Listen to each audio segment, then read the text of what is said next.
I wanted to join secondary school. So my aunt offered them to take me to secondary school, but that did not happen. I came to Nairobi and find out that she is a drug seller. So she introduced me to sell drugs. By that time, I was 12 years old. My goodness, that's still a child. And I was a young woman. So the customers were men. The worst experience I've ever experienced in that house is the rape case several times.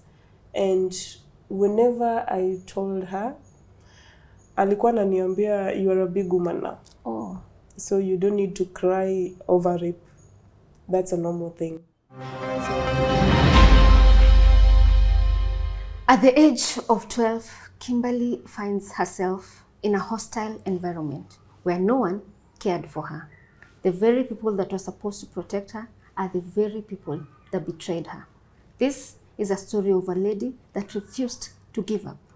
And today you're going to learn a lot about what happens to a person who lives on the streets with her small children and everyone is hungry for her. Karibu sana Kimberly kwenye show yetu, na the fact that umekubali kukuja kushare story yako na sisi, we appreciate, and your story is very inspirational.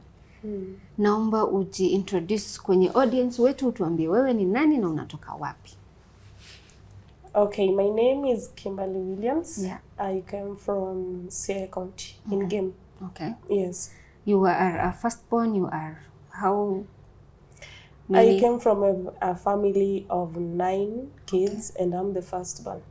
Yes. And how was life in Game when you were growing up with your siblings and everyone? Life was just good.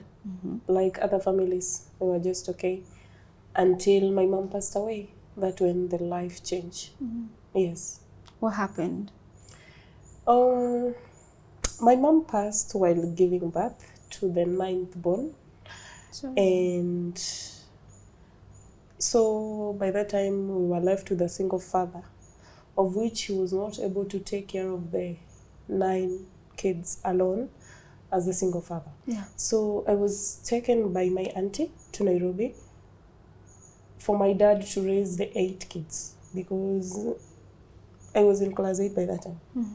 Yeah, it was just the time that I did my KCPE. So I wanted to join secondary school. So my aunt offered them to take me to secondary school, but that did not happen. What happened when you joined her in Nairobi? Oh, that's when the life started. Yes, because I came to Nairobi and find out that she is a drug seller, a drug supplier in Mathare. So the time that I reached Nairobi, the first 1 week I just stayed as a good life. But the second week, the business started. So she introduced me to sell drugs. By that time, I was 12 years old. My goodness, that's still a child at 12 years old. You don't know much about life. Yes. And here you are selling drugs. Yeah. What was the most shocking thing you've experienced while living in a house?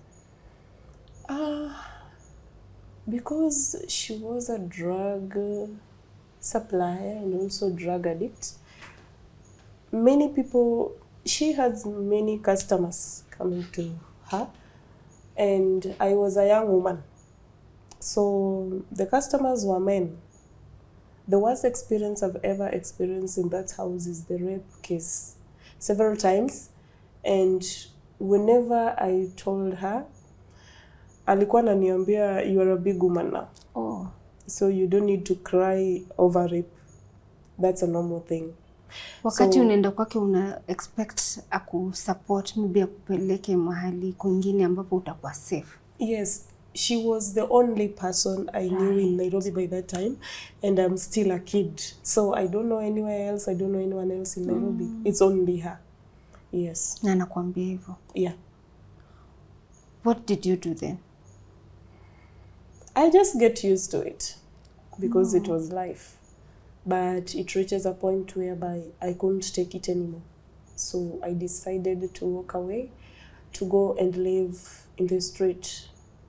to me, I prefer living in the street than living with her. Because in the street, while I was selling drugs, I found out that the street kids, they love each other. And no one will just go there and yani kuwanyima ile peace. Mnapendana. Yeah, wanapendana. So I decided to go live with them because while I was selling drugs, we get to interact with them because I was... my auntie used to sell cocaine, heroin, glue, bangi. So unapata mara mingi nilikuwa na wasupply and I get to interact with them and to know which kind of life they are living, even though they are in the street. So I just came to choose between the life with my auntie and the life in the street. So I decided to go to the streets. While you were living with your auntie, hawa wanaume ambao ni customers walikuwa kikuja kule, walikuwa kikupata kwa nyumba, walikuwa kikudanganya? What was happening at that point?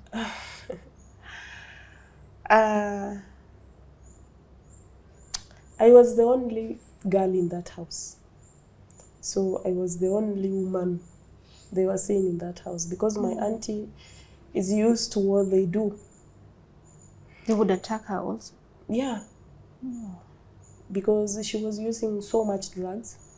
She was always drunk to a point where ajielewi. So whatever happens at hata jua. Yeah. So unapata rape cases zita happen kwa hiyo nyumba and she doesn't care because that's her life. Na li expect pia wewe utakuwa comfortable na hii life. Yes. But I was never comfortable with that life. So you chose to go to the streets? Yes, I chose to go to the street. What happened? I thought in the street I'll live with peace. But I was wrong. Because hata kwa street hakuna peace. Yeah. Kwa street hakuna peace because in that streets I've passed through many challenges, through many things, through many hardships. Hakuna kitu sijaona kwa street. I've seen people dying, I've seen girls get raped and killed, I've seen so many girls dies because of depression and the condemnation they are receiving from the other people. Yes. So it was never easy kwa street also. Yeah, but I preferred being a street girl than living with her. Because in her house I've been raped more than 10 times and she never take any action. To a point whereby I was that kind of a loose girl. You can imagine you are 12 years old, you are gang raped several times, so you became like, hata ukitaka kukojoa unastukia imepita. Hauna that break. So I preferred living kwa street because no one would harass me there than living with her. Oh no. Yes. It was safer for you kwa street? Yes. I thought so. By that time. I thought street is a better place, is a safer place that I cannot get that worse. Because by that time my heart was just bitter with the things that I've been going through. And I didn't have that mind that I should go home. I don't know anybody. It's just her. I'm just 12 years old. So ile mind, like now, if something like that happens, I can say, si niko na kwetu, mbona nisirudi kwetu. But that time I didn't have that mind that wacha nirudi kwetu. Yes. Kwa street nimeona hardship mingi sana because kwa street nilianza kwenda dumping sites na ukota machupa, makaratasi, na kuuza, naosha, naenda kuuza. But hata nikiuza hivyo vyote, the only thing I'll get ni drugs tu nitaenda kununua. Ulikuwa ukitumia drugs at that point? Yes, I've started using drugs. Due to that depression nilikuwa nayo and I have no one to talk to. I just inject myself so that I can see that dunia iko tu sawa. Yes. Little by little nikakuja nikakuwa addicted to whereby I can't live without these drugs. Kwa siku, I was using maybe 3 syringes for me to survive, so that I can't collapse kwa barabara. Because if I used to, nitapata kuna pahali imebaki, so nakosa nguvu. So even though nilikuwa naokota vitu nikiuza, nilikuwa naenda tu kununua madawa. Hata huko unashughulika na food or anything else? Food, si nikishaenda dampe nitaokota food huko nitakula. So I'm just okay. The money yenye nafanyia kazi, it's for drugs. Yes.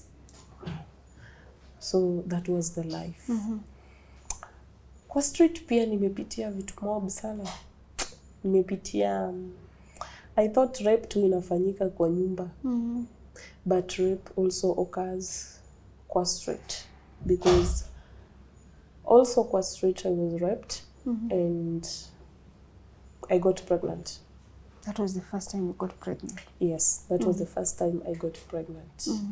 And believe me, I don't know, but it's just by that time I was young. I never get a baby with all this rape avocado. But the street, when I was 17 years old, I got raped and I got pregnant with my firstborn, a boy. But because of the drug addiction, I never took care of him. My fellow street kids took care of him until 3 years old. And even now, he doesn't recognize me as a mother. So who does he call you? He just called me Kim. Like the friends call you? Because that's the name he's used to in the street. Because we lived in the street until he was 7 years old. So he's used to that name, he's used to that life. Sasa ya unangi kitu ngumu. Unawish angekuona differently? Kama mom, kama... Believe me, you see me today like this. The only place I get my strength is for my kids. Wow. I don't have anywhere else that I find my strength. I just find my strength through my kids.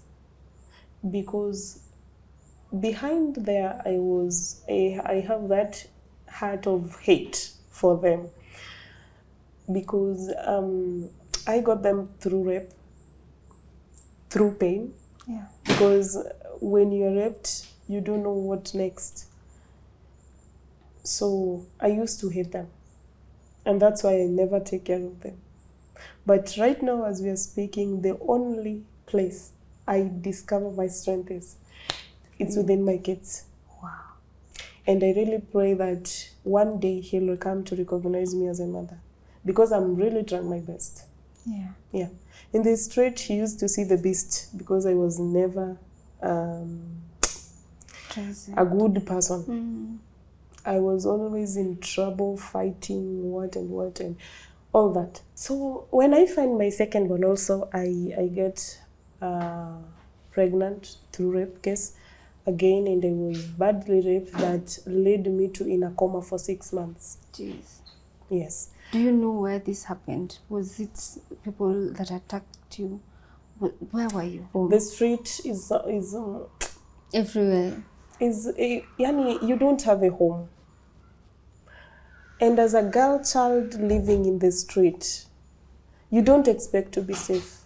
Because as a woman, you're not safe kwa streets. Because those boys, they will just use you. Like me, I was not that easy girl.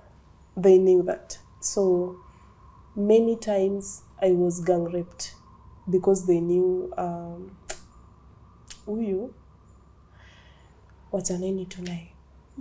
So I was raped and they took a bottle of pombe na wakaniingiza ndani expecting that I'll die. Ikiwa na pombe tu? I can't say it's me. It's not me. Jeez. Yes. But unfortunately, sikukufa. But I was badly injured. Okay. That led me to in a coma for 6 months. So when I wake up, I was pregnant again with the second born. And no home. No family. Unajua mali your other child is? Ama bado alikuwa analelewa? No, yeye alikuanga tu kwa street. Alikuwa analelewa nao ma street family. Mwini walikuwa hosi sasa? Yes. For 6 months. So one thing never crossed my mind is abortion. Because nimeona wasichana wengi sana dying because of abortion kwa street. So that thing never crossed my mind, so that you should abort. No, I just decided to give birth. And through God's grace, I always give birth vizuri. Okay. Bila any problem. But when I gave birth to a baby girl, some things start hitting my mind. Because life in the streets is not easy. Venye wewe ni msichana. Yeah. And through these years, hakuna kitu chai nikujia niko na kwetu. No. Mimi venye niliingia kwa street, I was like, this is my home now. I don't have any other home.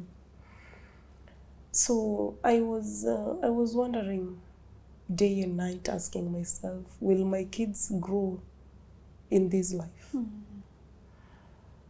Na kama mimi ni mtu mzima, by that time mimi sikuwa najiita mtoto.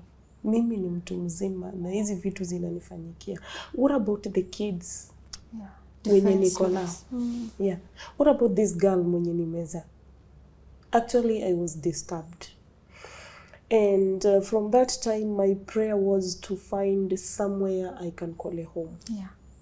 Somewhere that my kids will be safe without these challenges that I'm going through. So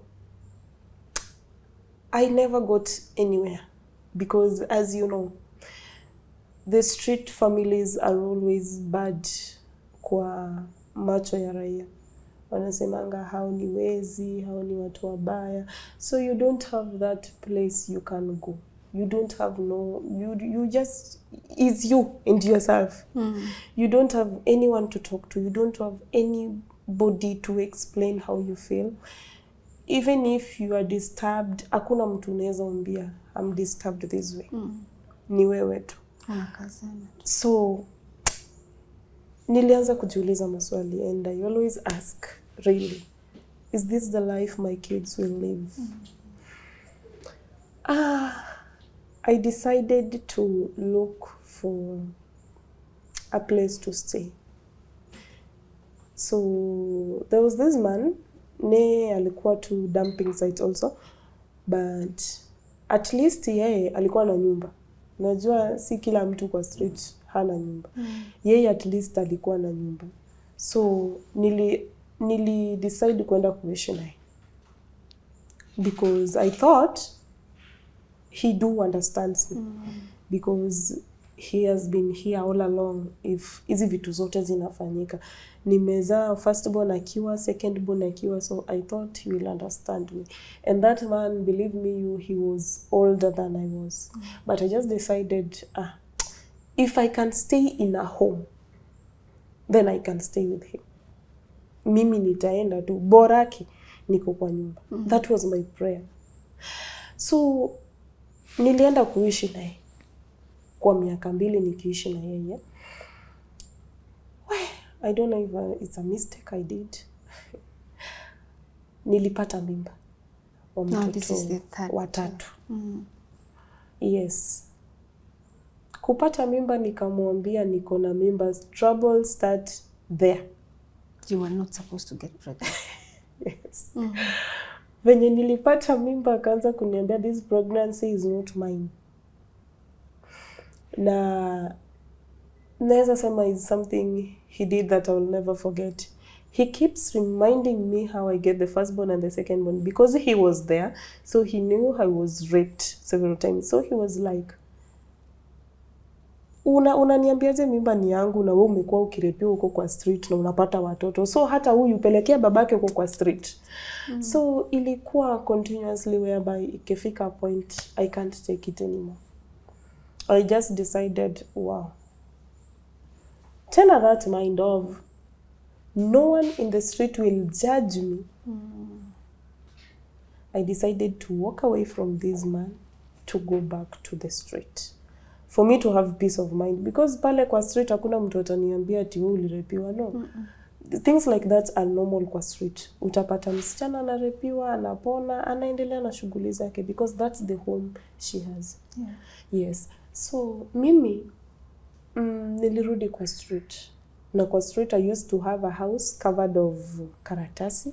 Kwa nimechukua karatasi soko, hizi za black, nikatengeneza kind of a house. Nilikuwa nalala hapo ndani na watoto wangu. Yeah. So by that time, because nimeshaishi na mtu najua venye life iko, when I get back to the street, si kukuwa ule mama tena wa kulewa every time. No. I was that woman whereby I want to do something for my kids to survive. So hata kama naenda dumping sites kokota hizo machupa, my mind is nimeacha watoto kwa ile nyumba. Na unajua nyumba ni nini? Karatasi. Yes. That is my house. That is where nimeacha watoto wangu. That is where natafuta niende nipikie watoto wangu. Yes. So remember, I'm pregnant with the third born, and I have 2 kids I have to take care of. At the same time, I have myself to take care of, because I'm addicted to drugs, whereby I cannot survive without those drugs. So kuna jinject. Yes, nilikuwa najidunga. Ukiangalia mikono zangu utaona I'm all black. Huku kwote ni mashindano nilikuwa najidunga. Na nilikuwa navuta bangi, nilikuwa navuta glue, nilikuwa navuta cocaine. I used to sniff. Wakati sijapata syringe ya kujinject, because we used to say syringes kama hauna unaomba. Lakini sasa mimi nilisoma kidogo, so I have that knowledge. If I share the syringe, I might get sick, because ugonjwa iko kwa straight. So kama sina syringe, I used to sniff. Nikakuja nikakuwa addicted to a place whereby mimi bila drugs I'm done. And niko tu na watoto wangu and the family from the street. So I really thank God, because I never get sick. I can't say that all those years I survived ati sikushare syringe. Nilishare. But nashukuru Mungu sana sikugonjeka. That's my nashukuru tu. Yeah, and I can't say that all these years, 8 years, I survived in the street ati ni knowledge yangu. No. Si knowledge yangu. Yes, because in that street nilikuwa nashikwa, nimeshikwa like 5 times na kanjo. Yeah. Wanakupeleka jela, wanakufunga 3 months, wanakufunga 2 months, wanakufunga 10 months. Inalingana. Sasa watoto wako wapi ukifungo? Maybe like twice nilichukuliwa nao na nikapelekwa Lang'ata nao. And kifungo inaisha natoka nao. Mimi sikuacha watoto wangu. As bad as I was, I never leave my kids behind. So nilikuwa nafungwa, kifungo ikiisha natoka nao, narudi. Because I was a troublemaker. Ungepata soko mzima, watu wanasema tu, why asirudi sahi? So I get used to life until one day I met a family. A family, they were ready to take me in. Mimi nilikuwa nanuka. Unaona, you see this room? Saa ingekuwa imejaa harufu. Hata mngeka hapa. Nilikuwa nanuka. Na si ati siogi, nilikuwa naoga. But ni ile madrugs zimekuwa kwa mwili mob sana, yenye hata nikioga, nikisweat hivi kidogo. The whole where I am, the whole environment imeshachafuka, nanuka. But that woman and the husband, they are from Kayole. Actually, I never planned to meet them. Ni venye tu walikuwa wanapita, wakasikia watoto wanalia, these 2 babies wanalia. And that time hata mimi nimelemewa, because sina pesa ya madawa na siwezi amka bila madawa. So nilikuwa nimelemewa sana, yenye hata singeweza kuamka. So my first born and second born walikuwa wanalia hapo, because wako njaa, hawajakula. And this woman was passing by. na akasikia watoto wanakula, wanalia. And akakuja kuniuliza, nikamwambia they have not eaten anything for 2 days now. This is the 3rd day. And she bought some food na akawaletea, and she promised to come back to see us. But I was like, many have said that, but they never came back. So I'm used to that. And I even tell her, if you will come back, it's okay. If you will not, still it's okay. Because we are used to this life. And after 2 days, she came back. Wow. And she asked me to go with her to her house. She lives at Kayole, Patanisho. Okay. Yes, she's a pastor. The husband, they run a church called Grace Community Fellowship, still in Kayole. So that woman is a miracle in my life. Wow. Yes. She changed me from that street girl to a person you are talking to right now.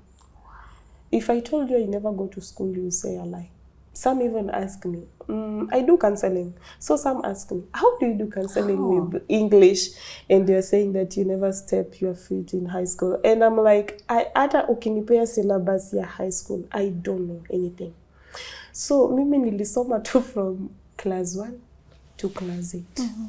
But ukiniambia nilienda high school, I never stepped high school. That woman has been a miracle in my life for these past 2 years. Yeah. She's not that financially stable. The husband is not that financially stable. But they make sure I'm okay. Because by that time, because I was so much addicted, they took me to rehab. Yes. Ilifika a point whereby singekaa na watu. So they took me to a rehabilitation center for me to be okay. Okay. When I gave birth to the baby that I was carrying, nilitolewa rehab. She decided to take the risk. I don't know this girl. I don't know where she's from. By that time, I didn't talk to anyone for 1 year. I was just staring at them because nile sikuwa naamini there's somebody out there that can be concerned about someone she doesn't know. Hata hanijui nimetoka wapi, hajui nilifikaje kwa street, hajui nimepata watoto waji. And she's here taking care of me. I hope you know how much rehab costs. It's expensive. Very expensive. And she's not financially stable that she works in an office, no. Yeye tu anauza manguo. So I was like, mwaka mzima nilikuwa tu namwangalia. Because even the society was wondering, who is she?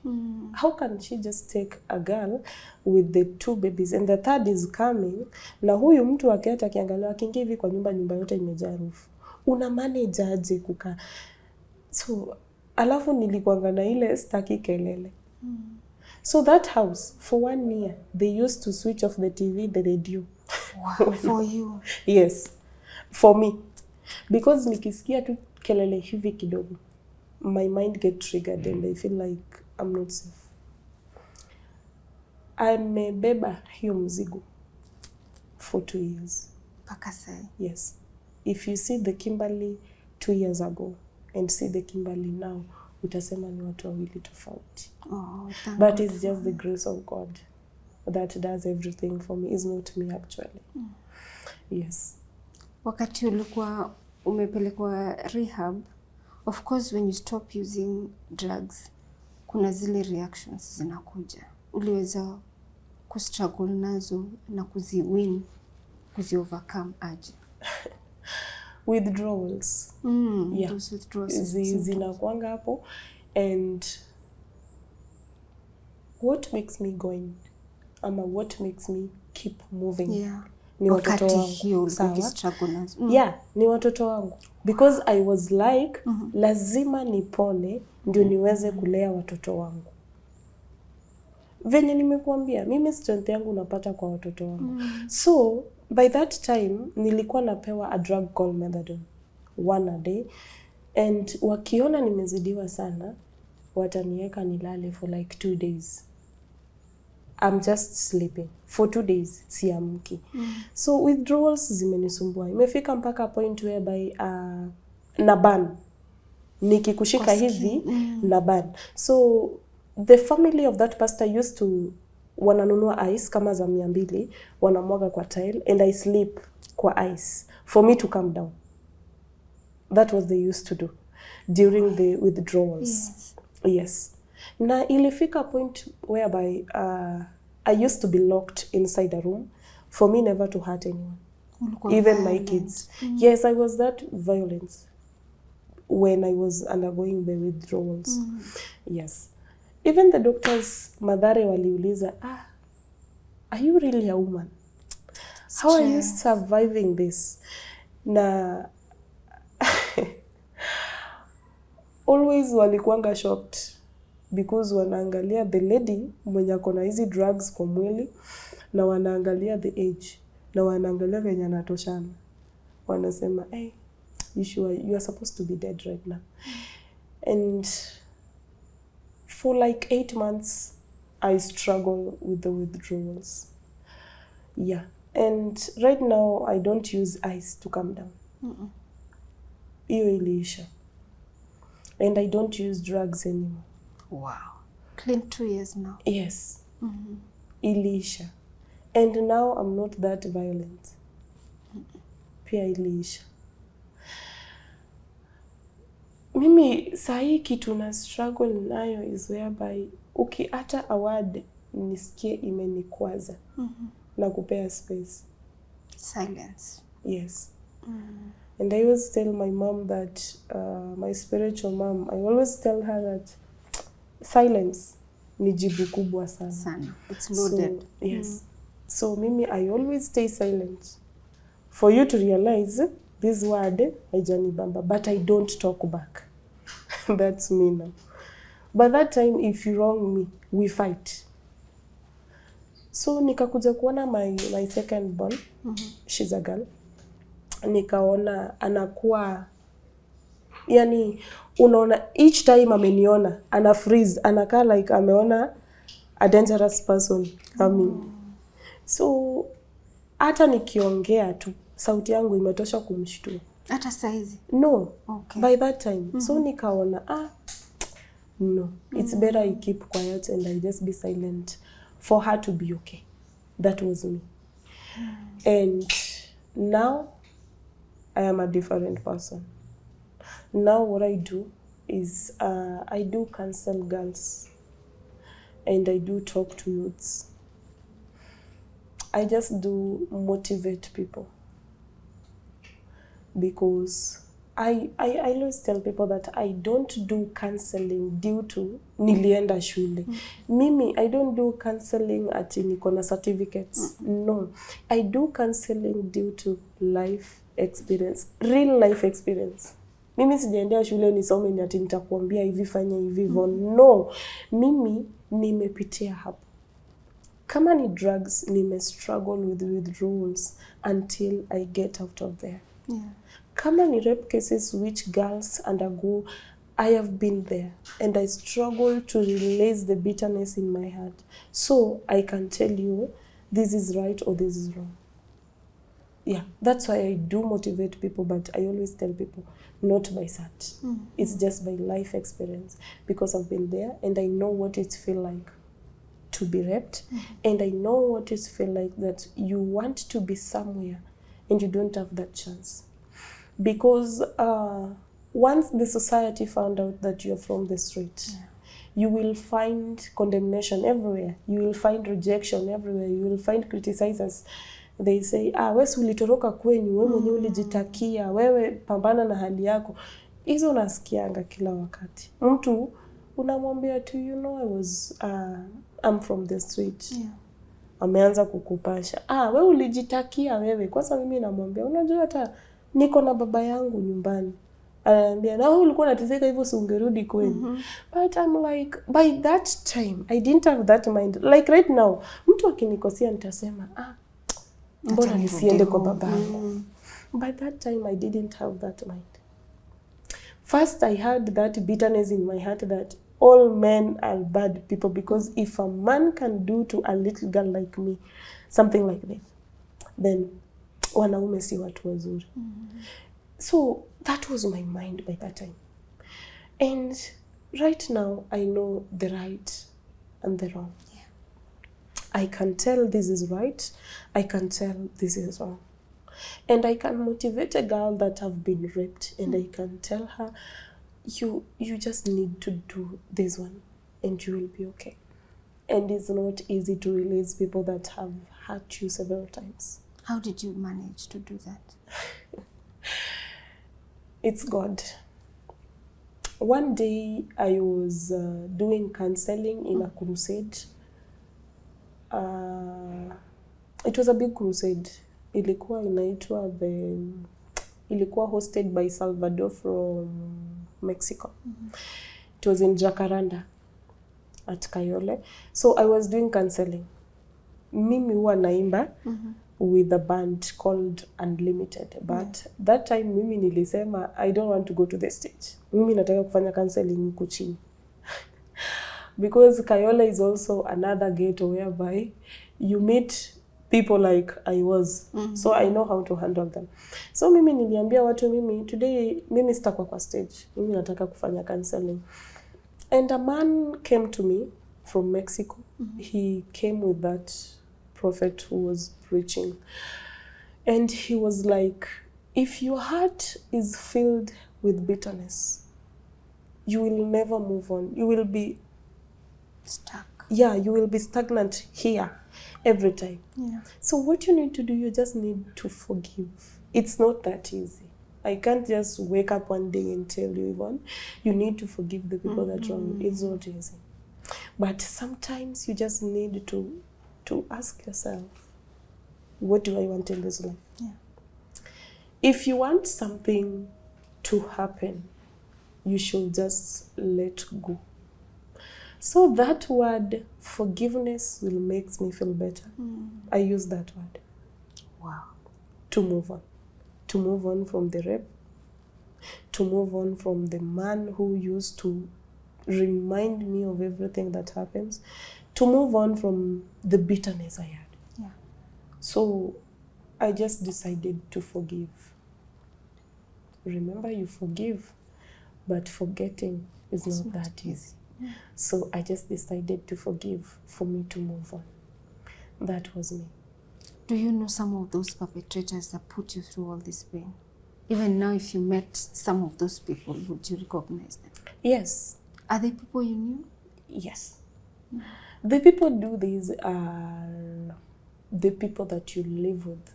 In the street, so Yes. you know them. Yes, you just know them, but there's nothing you can do to them.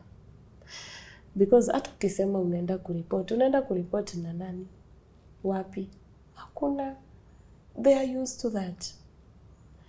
And unapata we are just being raped with the people that wale wenye unatarajia wanaweza kukuprotect. Those are the people that take advantage of you. As a girl child living in this street, you just have to know how to survive, because if you don't, you will be raped every day. So I know them. Some are dead. Wengine walikuwa wezi, like the one who raped me the first time. I don't know. If you ask me who is the father of that boy, I won't tell you, but I know the men. They were shot. They were armed robbers, and they were shot. So I don't know. If the father is from that group, he's dead. Yes. Oh. And the second one, they are just there. Some just 2 months ago, one of the people that raped me, au wenye walinieka chupa, he came apologizing, and and I told him, hiyo ilipita, mimi nime move on. You just, the only thing I told him, nilimwambia, if I was your sister, how would you feel? If I was your girlfriend and you find out a man did that to me, how will you feel? And I just tell him that you should change. Na hata kama unaishi kwa street, you should have a mind that this is not the home. This is not the end of the world. You should be somewhere else. So hizi vitu unafanya, just pray God akufungue macho uone unafaa kukua wapi.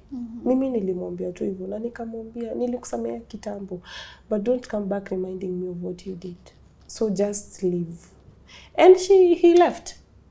Yes. And huwa sitaki kukumbuka. So nilimwambia tu instead of mimi kukumbuka venye mlifanya, just go. But I forgiven them long time ago. For me to be able to move on. And for you to even sit here and share this story. Yes. You must have healed first. Yes. I thank God I can now testify. You know, many people just say that many stories of lies. That people make up stories to go to media with the stories. But to me, imenichukua time for me to decide to come and share the story. Some people I do counseling, but hata wajui na counseling as who. Because wakiangalia wananiona tu wamenijua juzi. So how comes? If you see me preaching today, you won't believe it's that girl you saw 2 years ago. Wow. No. And if you see me do counseling, you won't, hata utaamini. Utasema tu, ai. But for 8 years, I've been living that life. A life of struggling, a life of want to be somewhere, but you don't have that chance to be somewhere. You just have to struggle. And a life of bitterness ndani ya roho. Yani umejaa tu chuki. Because first I hated my aunt. Yenye hata mimi ningeitwa akufa, amekufa that time, ningesema ende tu aziko. I didn't care.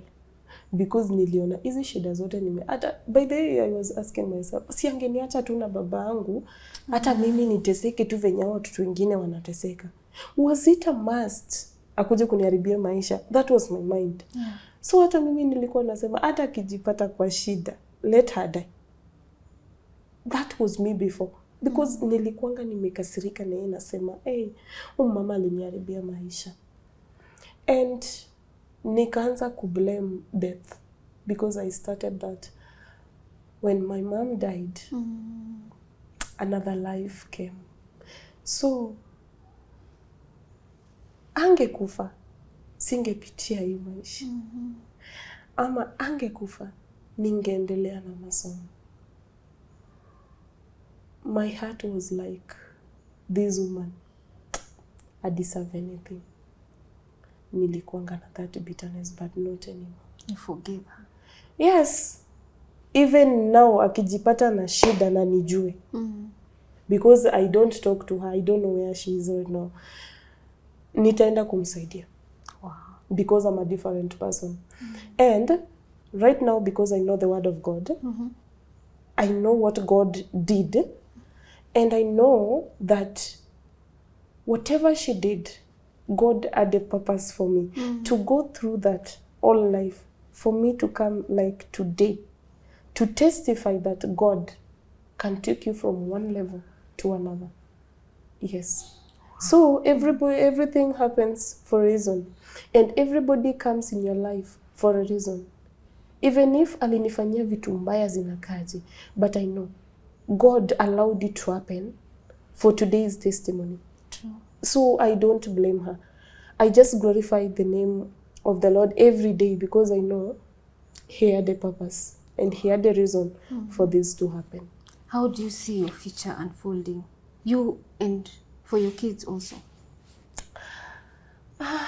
To be honest, I would love to have a bright future. Na ningependa sana my kids to go to school. They're not in school currently?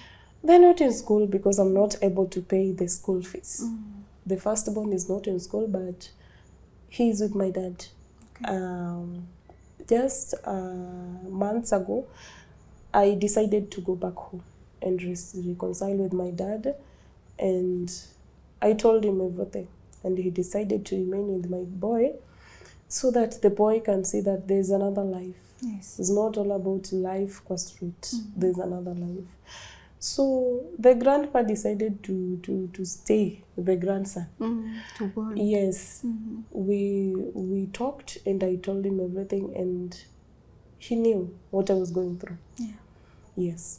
So you would like to see your kids go back to school and pursue an education? Yes. I would like to see my kids go to school. Yes.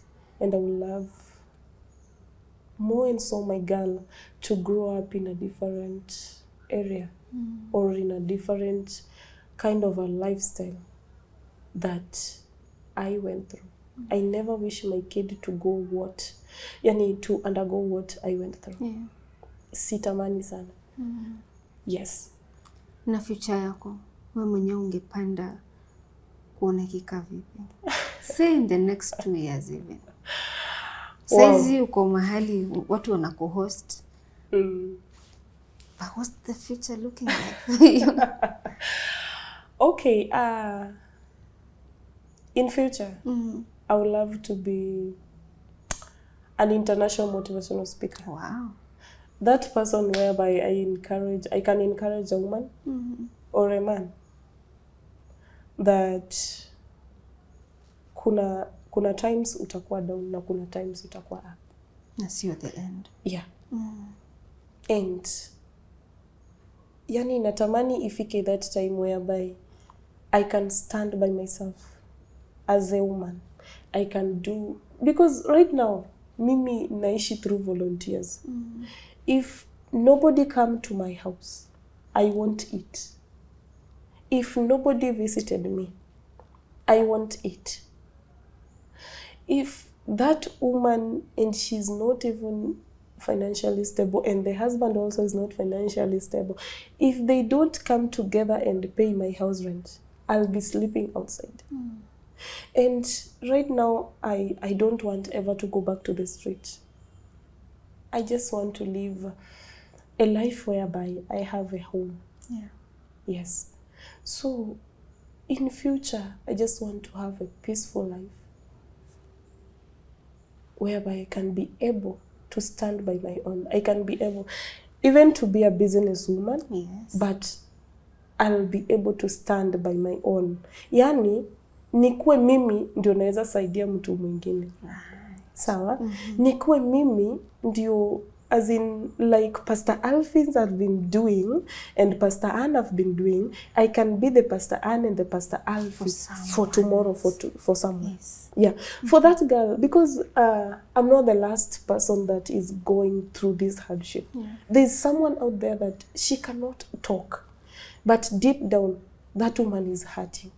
So she just need an encouragement, and she needs someone like me to grow up. True. To be able to help her, because I'll be in a better position to understand her.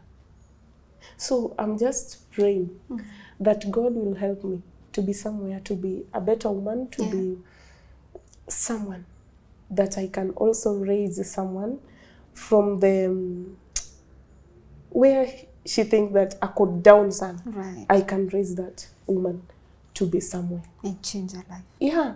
Wow. Because if you see me, if you even see the picture behind and see me now, utasema these are two different people. Utasema hapana, huyu si Kimberly.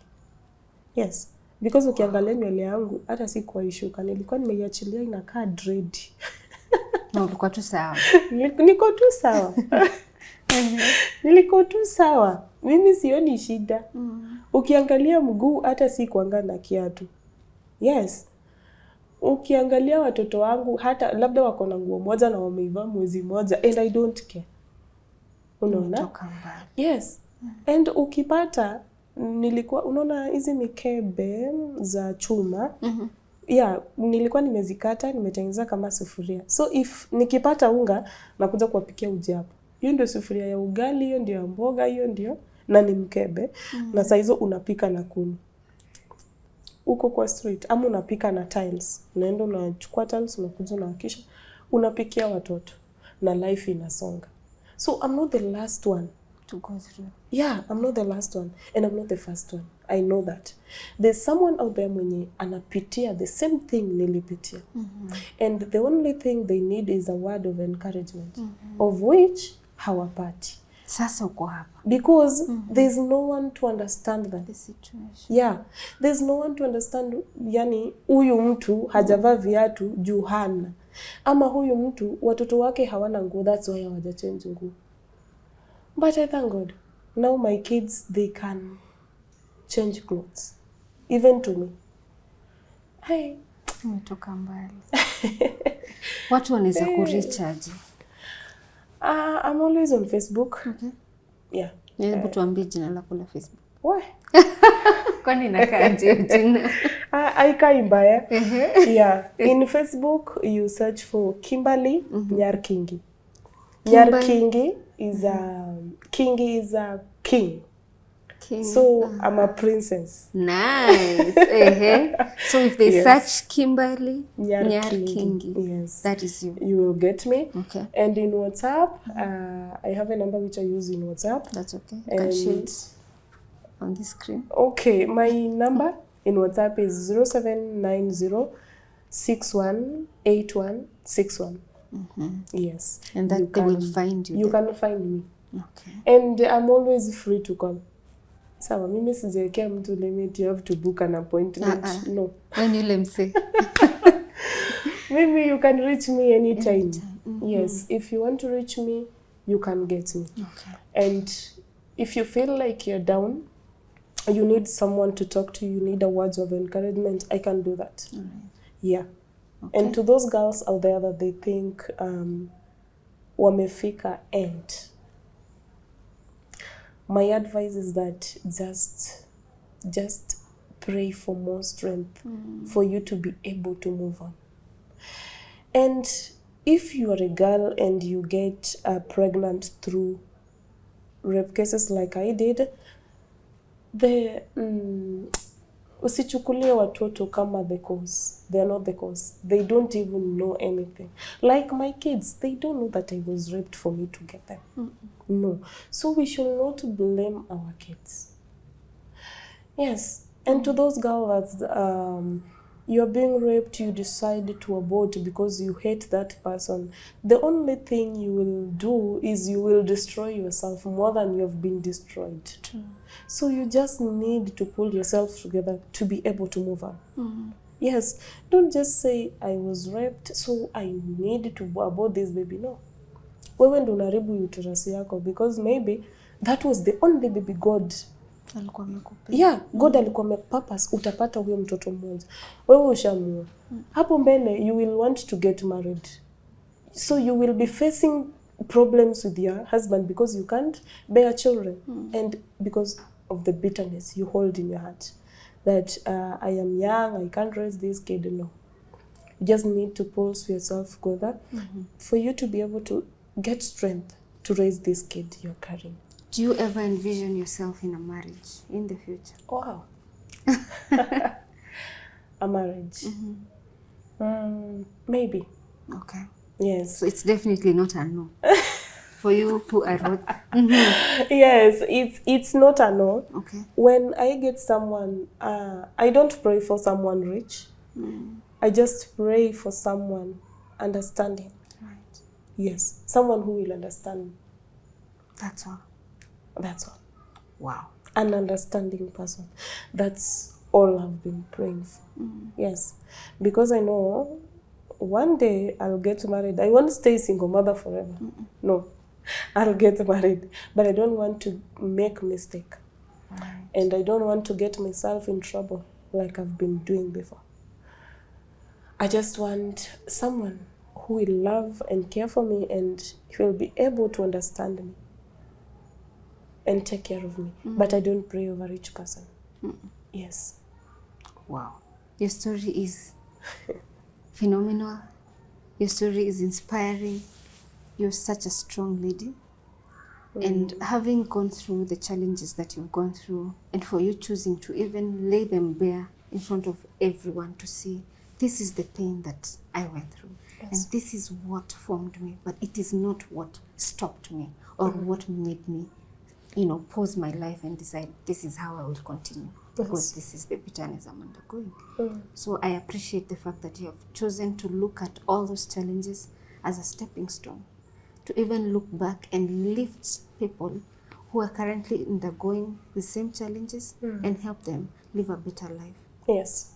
To you, Tuko family, are you there and you want to help Kimberly get a life, a second chance at life, and be able to even spread this gospel of hope to other young girls and boys on the streets who have lost hope? Please reach out to her through the number that we have put on the pinned comment. Talk to her and walk this journey with her. Encourage her and support her through this venture, because one life saved, especially that of a woman, is hundreds of people's lives changed. And thank you so much for staying with us till the end of the show. My name is Yvonne Kawira, and until next time, keep it Tuko.